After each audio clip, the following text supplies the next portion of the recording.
Thank you all for coming out to see Brian Pepper here. We're going to do have him do a presentation on the building and architecture of the World War II Memorial. Brian was the administrative architect working for the General Services Administration on the World War II Memorial.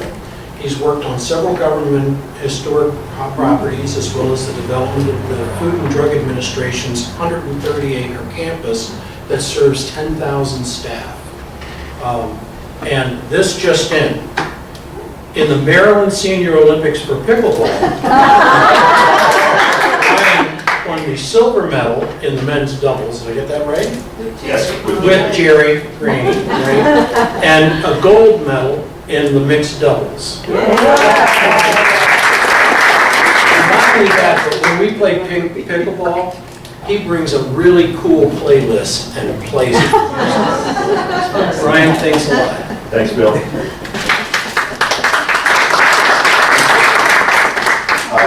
I'm primarily wearing the hat just to show you what we had, because it was, we built the National War Memorial. The original pin when we first started on the project, a groundbreaking pin and a dedication pin. So that was that's what that's all about. And then I have some other things that I wanted to go through with you. How do you get a memorial going is what it got down to. Is the initial design competition. How do you put out a bunch of information very simply to thousands of people? This went to all the schools, all the architects throughout the United States. So it was, how do you have a brochure that has all the information on it? That's what I worked on. And this was in '96. So wrote some of the verbiage outlining some of the parameters. But the thing I wanted to show you is that in '96 we really didn't have the ability to do panoramic views. And if you look at this brochure, it's a bunch of pictures taped together.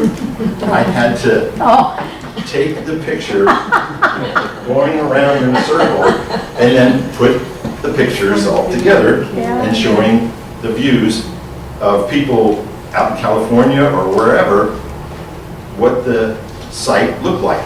And that's what I did here. And then there's other areas of the space. The thing I wanted to outline was, and is it working? Work.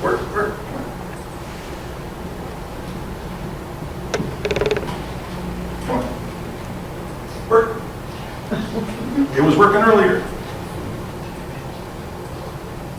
Oh, come on. Well, boogers. Is this not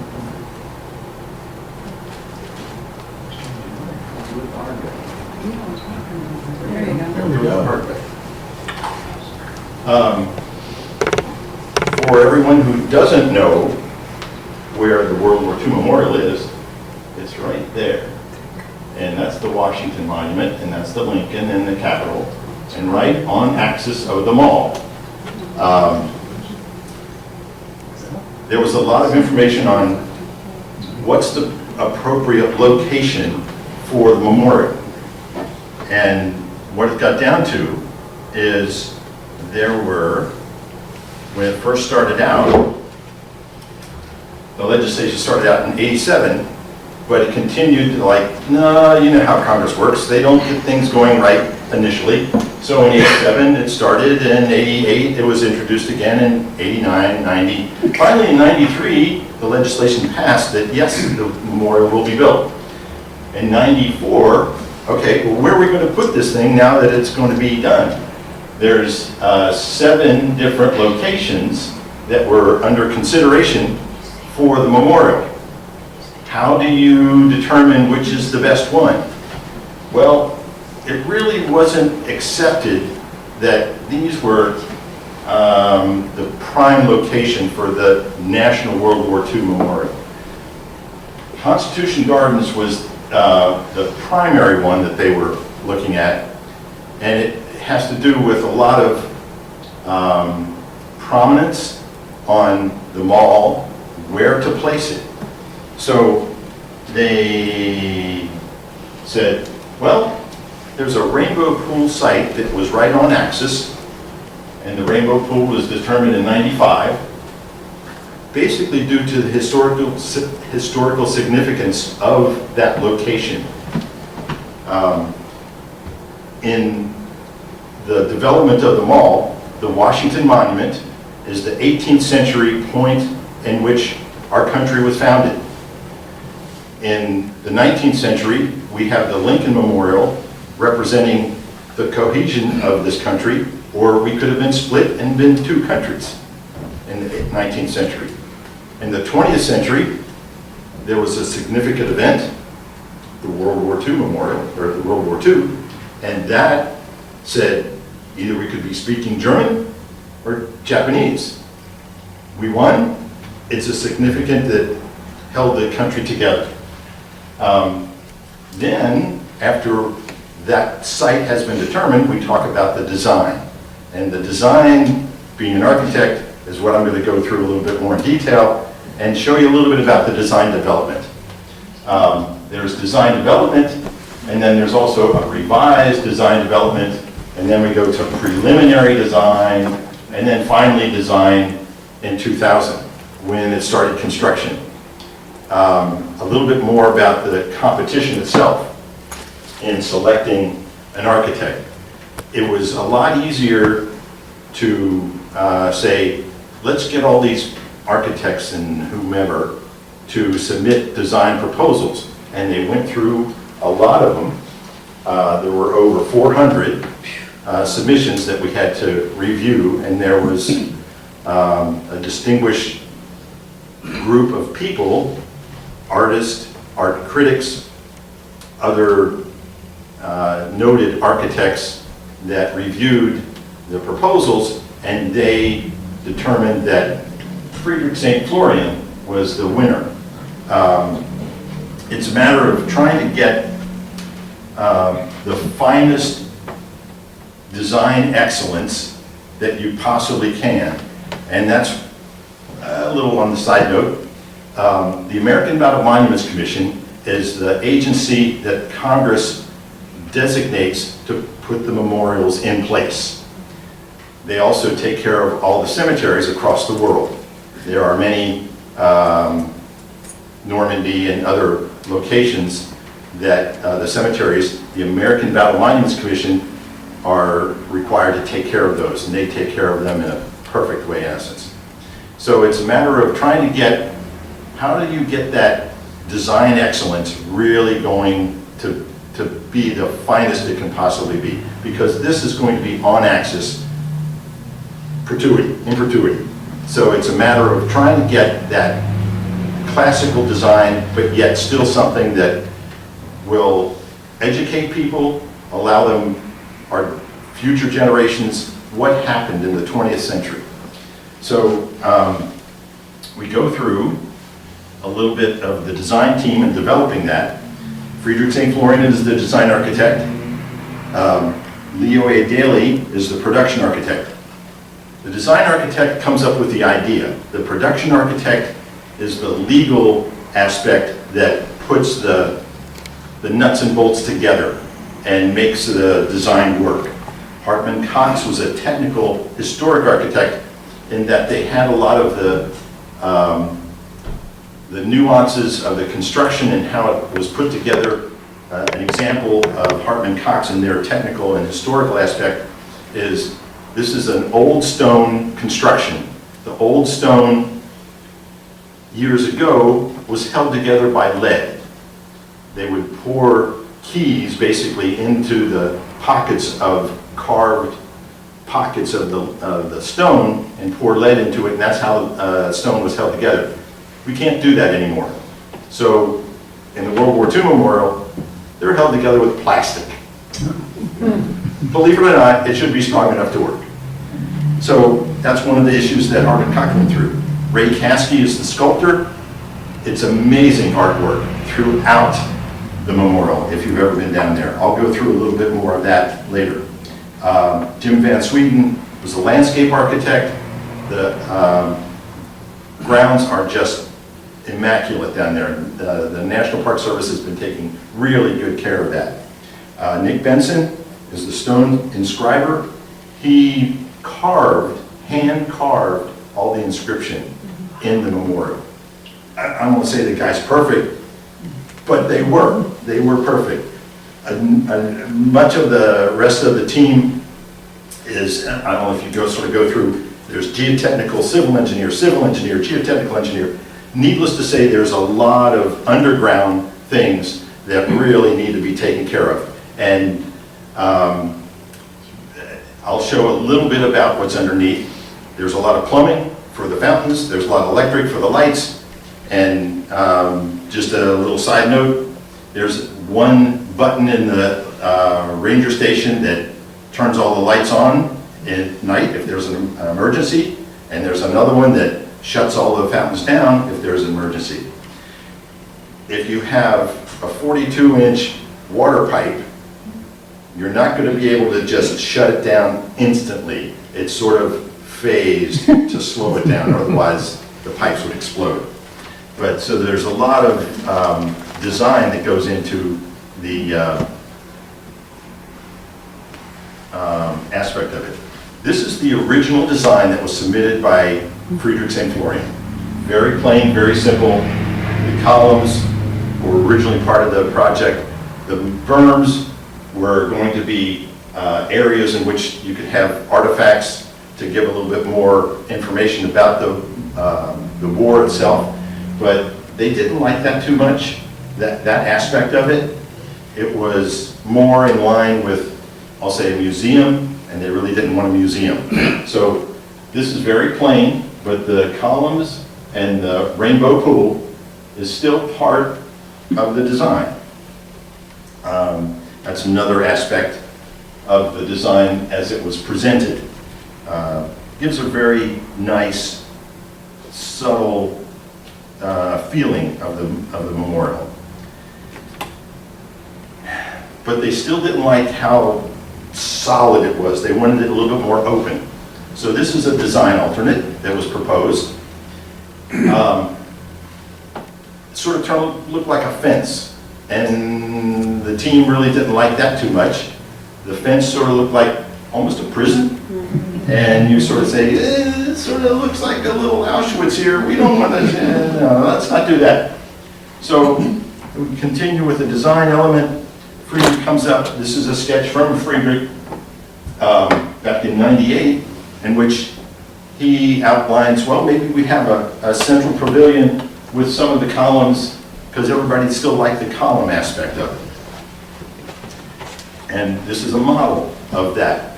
The main pavilion of the two main, right now the Atlantic and Pacific, it still sort of looked a little clunky. It sort of looked like a doorway and not really something that was pleasing and soft to the eye. So he continues to work on it.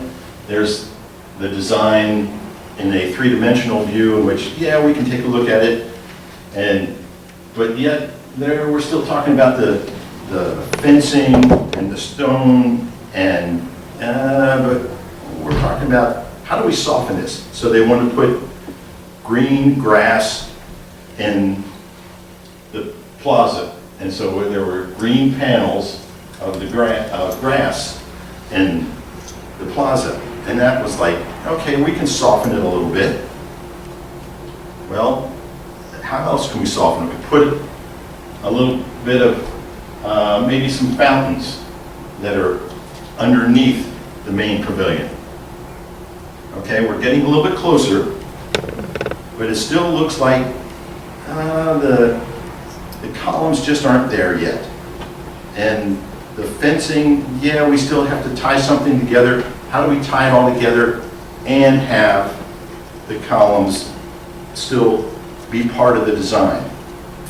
Still working on it a little bit more and a little bit more. And they get the idea, they're still talking about the main pavilion. Yeah, that looks a little bit better.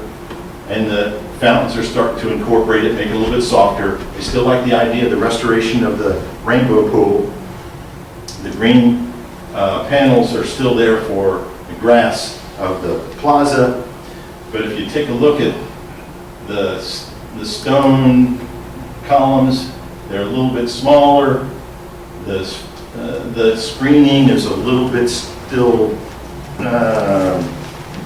harder to understand. So people are having a harder time to understand why have that screening. So let's try a different screen. Here we go with the screening that maybe looks kind of like the columns. And if we put the victory wreaths on it, maybe that works a little bit better. Friedrich presents this. It's still not just right. We're still talking about the grass panels and the plaza, but the shape and the circulation of the memorial is still starting to come together. It's just a matter of the detail of the memorial itself and how that works together. Here's another variant of, well, here we go with the columns and tying the columns together. It's still pretty solid here. We're still like, it's just not working right. It still looks militaristic, kind of. And so how do we get that development of being soft but strong, being respectful but subdued and humble? That's that line that architects deal with all the time. How do you deal with that line of being soft and hard at the same time, being good and bad at the same time? And that's what design development does. It really works through the design. So we're finally getting to a point where maybe Friedrich is looking at something and the columns are working and the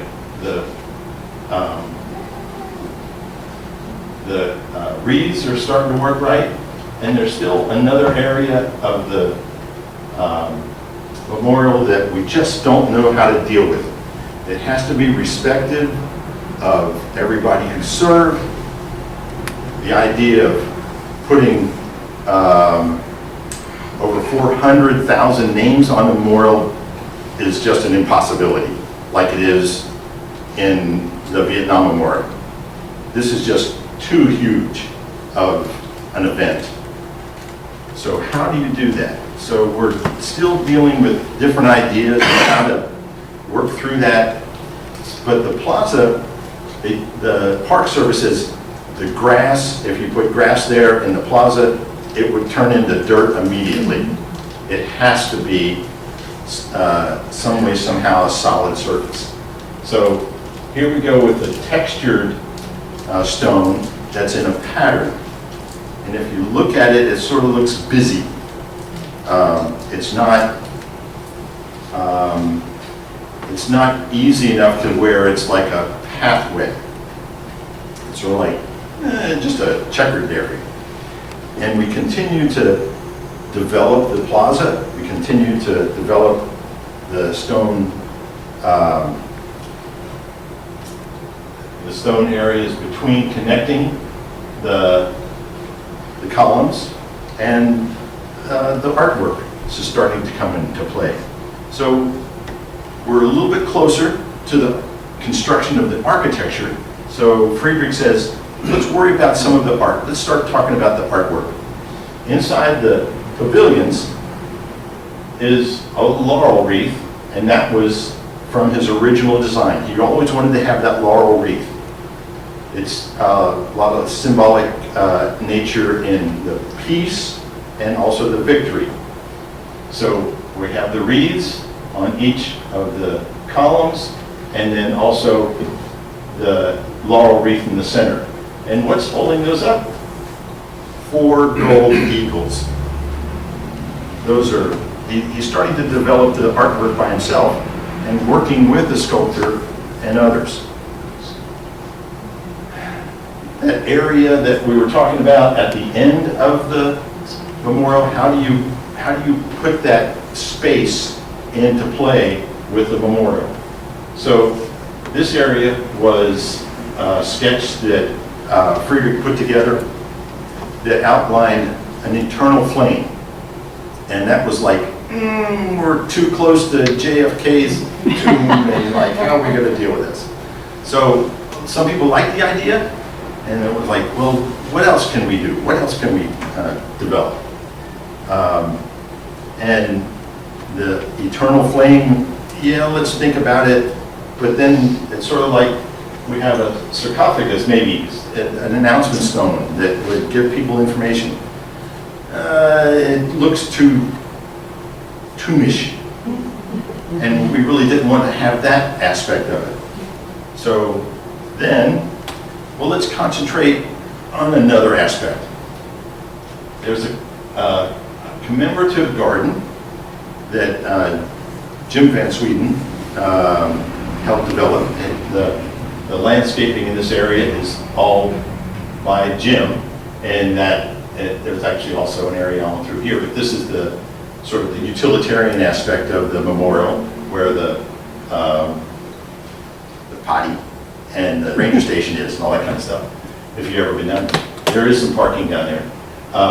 And so we're talking about the landscaping, and that area is a contemplative area where people can reflect on the monumental task that was before everybody, because this truly was the whole country working on getting to victory. I'll go through that a little bit in the artwork.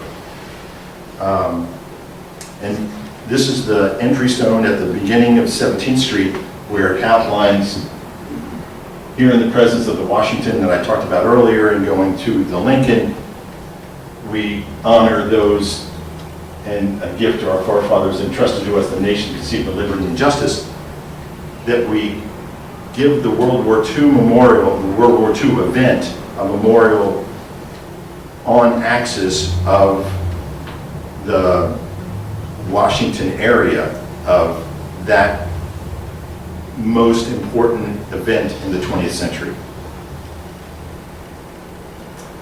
And then we get down to, how do we honor those people? The gold stars at the end, there are a little detail of them. It's the price of freedom. How do we honor those who were sacrificed the most? During World War II, if you had a family member serving in the military, you put a blue star in your window. If they were passed, and that's when you got the gold star. So the gold star family was the one who we tried to respect and honor the most.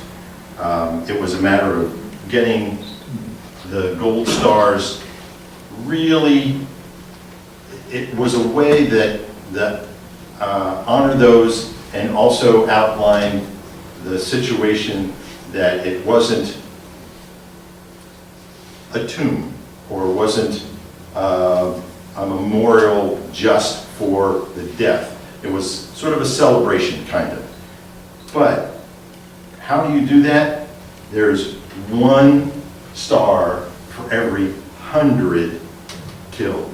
I mean, it's just monumental. Those over 400,000 perished.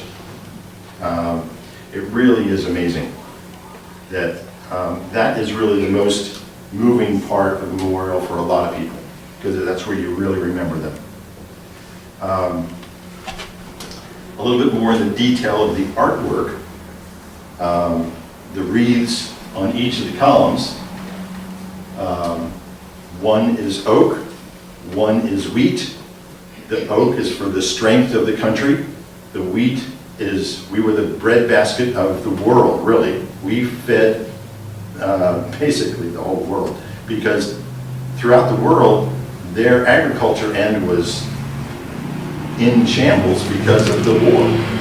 So we put out a lot of food, and so we were able to feed the world, but yet, and the oak gave us the strength to do it.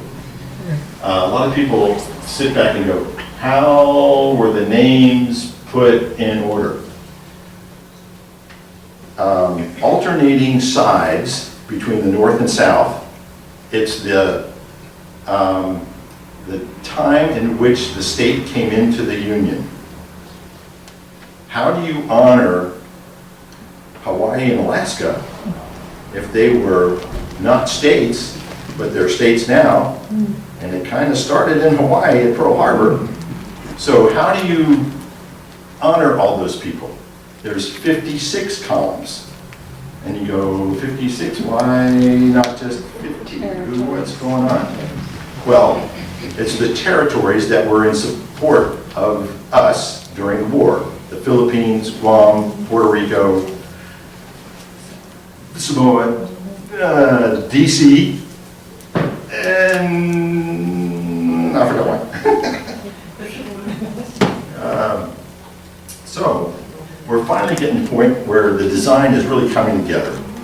As you can see, the plaza, this is a real one. The stone is darker there. It's actually a green granite. The green granite came from Brazil. All the other, most of the stone came from South Carolina, it came from Georgia, some came, California, and north somewhere, not Vermont. New Hampshire. I'm sorry? New Hampshire. New Hampshire? No. Like Minnesota, somewhere, like Vermont. I'm sorry? North Dakota. North Dakota, maybe. I'd have to look up again, I'm sorry. I was really prepared for this presentation. But anyway, the fountains are starting to come into play, and the ramp, which is nice and gentle. The uniqueness about that is that underneath the stone seating is lighting, and the tied together is the ropes. Those are bronze ropes. Initially that was stone that then became more transparent and a bronze stone, the bronze rope that came through there. The other unique about, I was talking about the lighting designer. There are lights along the inside of that wall that shine up onto the columns and the wreaths. Back then, we didn't have custom lighting. They actually had to hand make all the lighting that was in those walls. So each one had to be projected at a different angle and a different height as it went up the ramp. So it was very interesting in how that worked out. Then we have the memorial itself. The rainbow pool is back to its original glory. A lot of people like it. It really shows at this angle the darker green granite of the plaza. The Park Service really like that because they have less maintenance. But yet we still have the softness of the green panels, of the grass panels, as they're tiered down from 17th Street onto the plaza. The elevation of the plaza was sunken. One of the reasons it was sunken is, that's part of the original criteria, is to keep the view shed from the Washington Monument to the Lincoln and also back to the Lincoln. So if you're standing from the hill of the Washington Monument, you still get the reflecting, the main aspect of the reflecting pool from the Lincoln Memorial along that view shed. So it's sunken, the pool is there, the green granite is working out very nice. We have, how are we going to have a little bit more, I'll say, recognition of the military? Really don't want to make it militaristic, but we still need to recognize them. So we have a couple of flagpoles, and those flagpoles are still very unique in that, I'll get into that a little bit, but the aspect of the artwork and how do we still tell the story of the United States in the war. Down these panels on the south side or the Pacific side or the north side or the Atlantic side are 12 bas-relief sculptures. I'll go through a little bit more, but it tells the story of how we started and went through the war and how it ended. This is the north side and sort of outlines in general some of the sculpture. Just a close-up of one on the north side and the Atlantic side when they're working on the airplanes.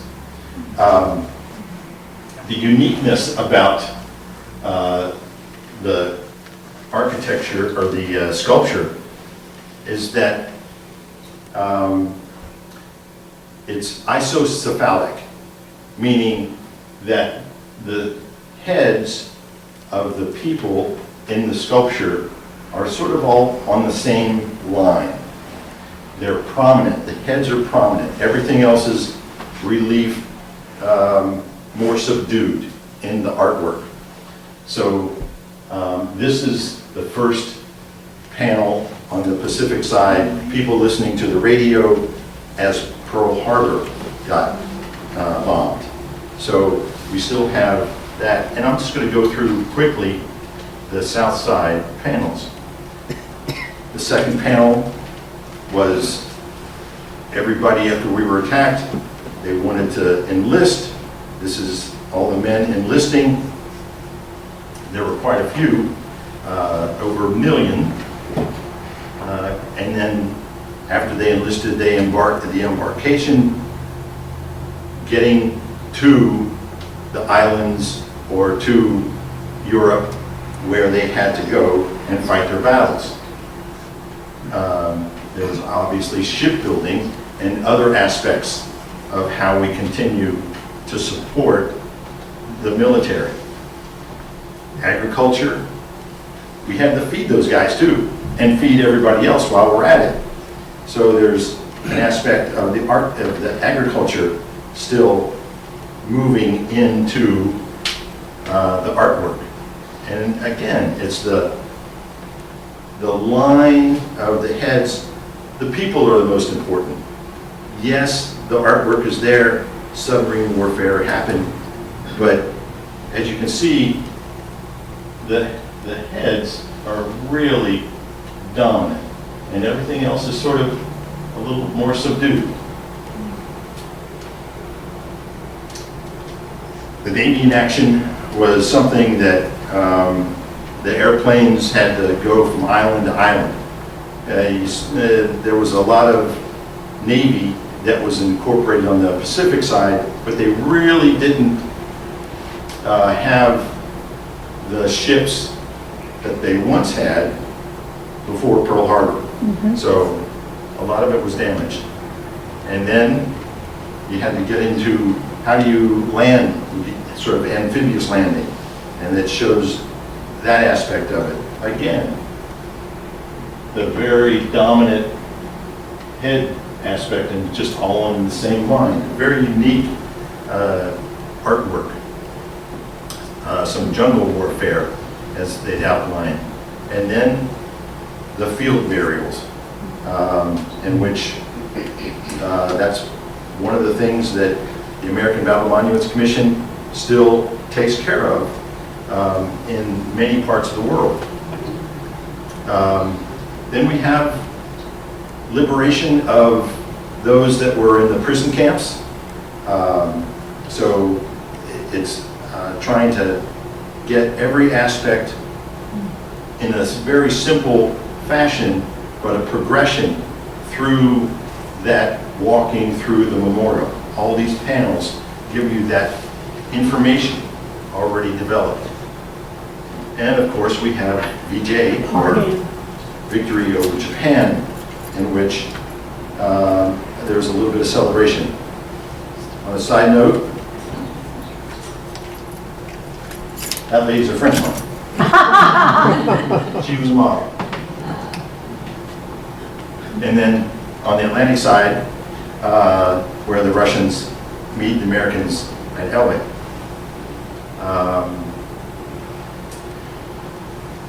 The pavilions were really sort of something that were under consideration in relation to, are they too high, too short, too wide?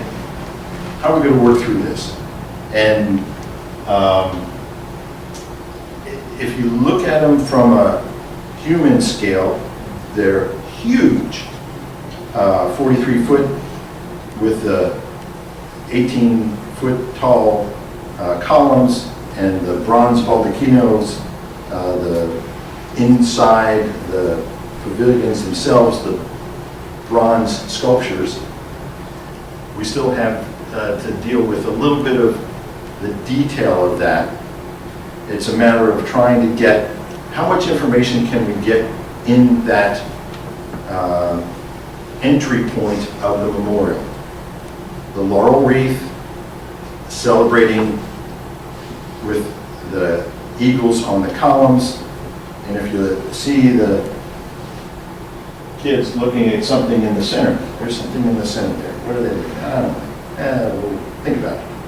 So there's different aspects to memorial, and one is in the inlay of the floor, the pavilions, there's a medal that looks like this. This was one of the original designs.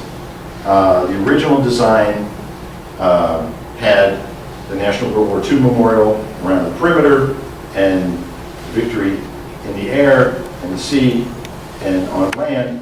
And the center is the World War II medal that everyone who served received.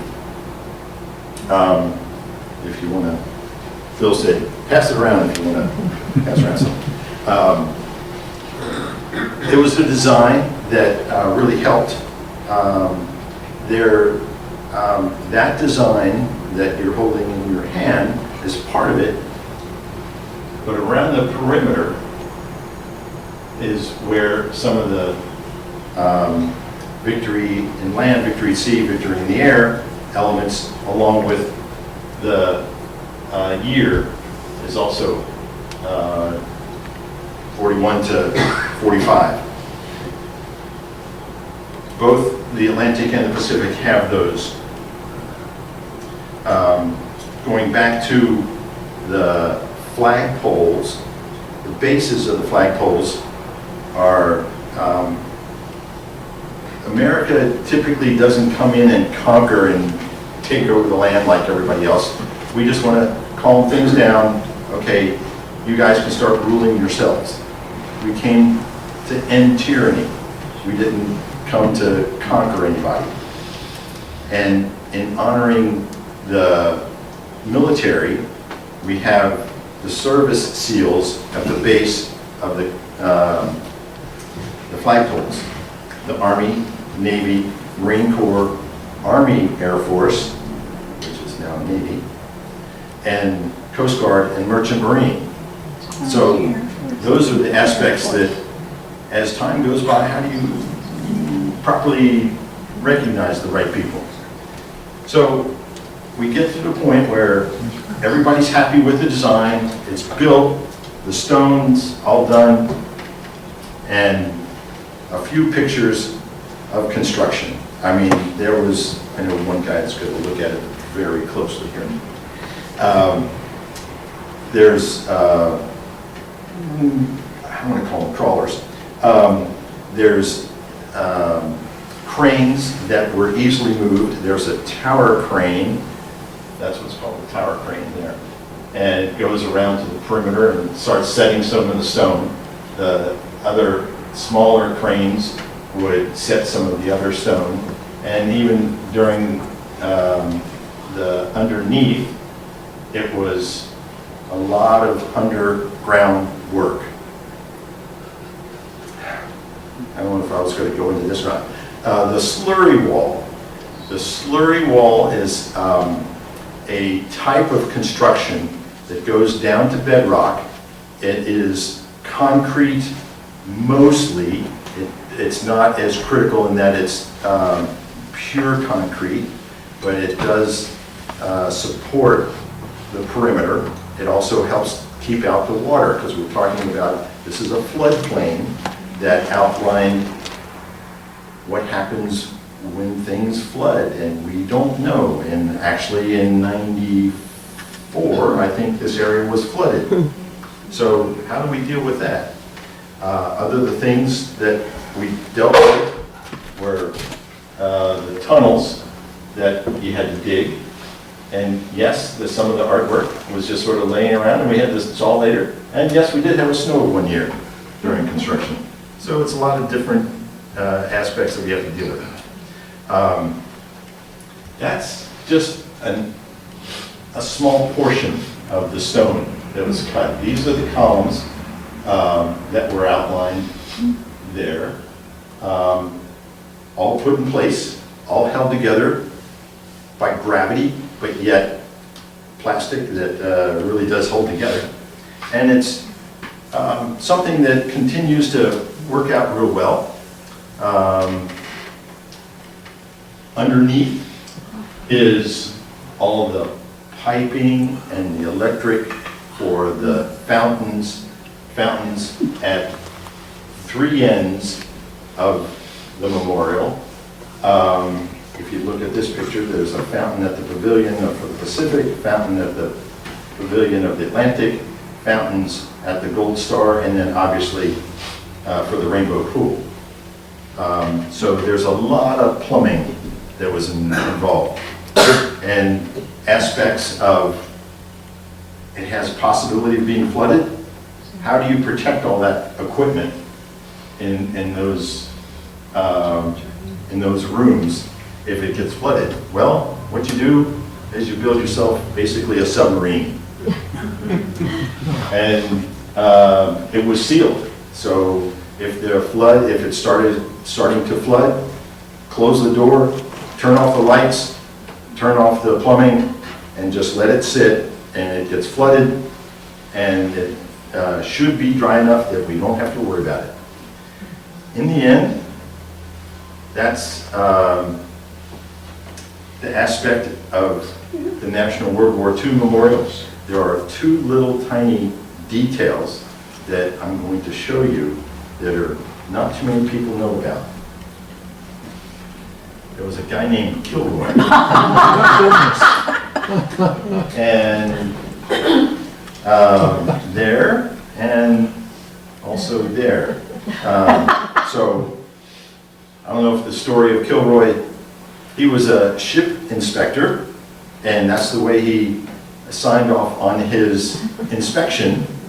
And as he inspected things, he said Kilroy was here, and it was a done deal. It was a good condition. So with that, there's a very unique piece of memorabilia that I'm willing to give away, but you have to earn it. The Jeopardy questions are, and if you don't want this, you can just give your answer to somebody else if you know the answer. After Russia became our friend, who was referred to in the press as Uncle Joe?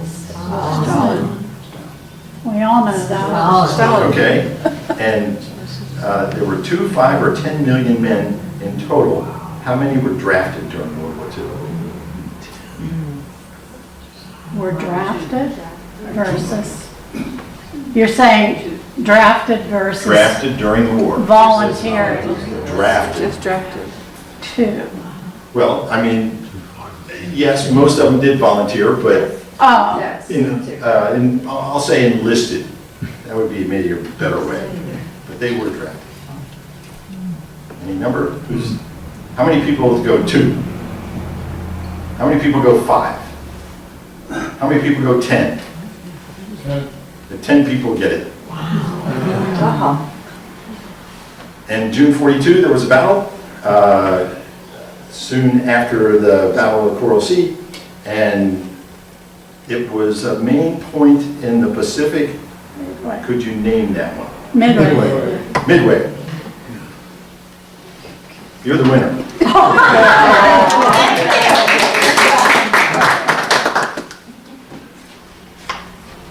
I knew watching all those documentaries. Yeah. Any other questions? How deep down is that pump room under the ground? Well, I don't think I have that.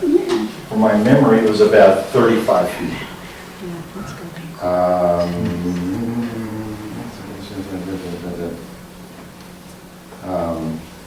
Well, the vaults are only 7 feet deep, 32 feet deep. Wow.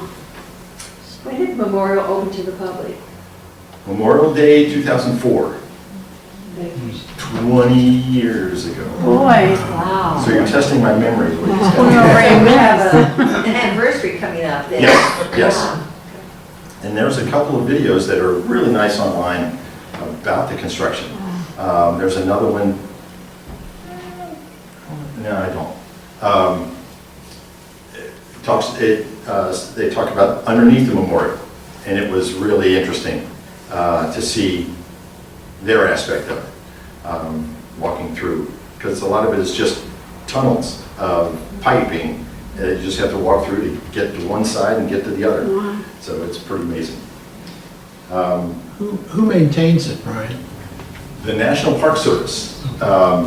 That was another aspect of the fundraising, because the fundraising, the National Park Service says, we're not going to allow you to build this unless you have the stipend amount, and that's what they called it, but it was actually $6 million back then that we had to give to the National Park Service in order to have them accept the space, because it's their thing that's going to be Doing it taken for- care of. Yeah.